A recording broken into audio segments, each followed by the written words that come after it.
আসসালামু আলাইকুম গাইস, আপনারা সবাই কেমন আছেন? আমি ভালো নাই, পরীক্ষা দিতে দিতে ক্লান্ত, তাই ভাবলাম কিছু খেয়ে আসি। তাই ভাইরাল রংপুরের সেই জায়গাতে চলে গেলাম কিছু খাওয়ার উদ্দেশ্যে।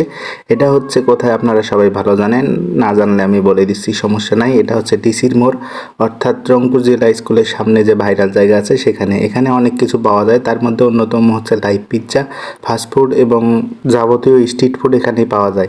চলে আসার পর ভাবতেছিলাম কি খাবো, কি খেলে ভালো লাগবে। পরে চিন্তা করলাম যে না, লাইভ পিৎজা যেহেতু গরম গরম, তাই লাইভ পিৎজা আমরা ট্রাই করি। যেই বলা সেই কাজ, আমরা লাইভ পিৎজা অর্ডার দিলাম এবং 5 মিনিটের মধ্যে সেটা চলে আসলো। দামে খুব কম ছিল, কিন্তু টেস্টে পুরো হতাশ, কারণ এতটা টেস্টলেস লাগবে সেটা আমরা কখনোই ভাবতে পারিনি। এটা যে একটা পিৎজা, সেই পিৎজার অরিজিনাল টেস্টটাই আমরা পাইনি। মুখে নেওয়ার পর বুঝলাম সস্তার 12 অবস্থায় এত কমে এত সুন্দর পিৎজা কিভাবে দিতে পারে। যদিও ওয়েডিং খুব সুন্দর ছিল, কিন্তু আসলে টেস্ট সেইরকম ছিল না। তারপর যেহেতু অর্ডার দিছি, খাইতে হবে, খাইলাম কোনো রকম। সবার কাছে একটাই কথা যে কম দামে কোনো কিছু খাইতে যাবেন না, তাহলে এরকমই হবে। তো যাই হোক, এই হচ্ছে অবস্থা ডিসির মোড়ের সব ভাইরাল খাবারের। তো যাই হোক, আপনার এলাকায় কোনো ভাইরাল খাবার থাকলে আমাকে জানাবেন, গিয়ে খেয়ে আসবো। লাইক কমেন্ট শেয়ার করে পাশে থাকবেন, ধন্যবাদ।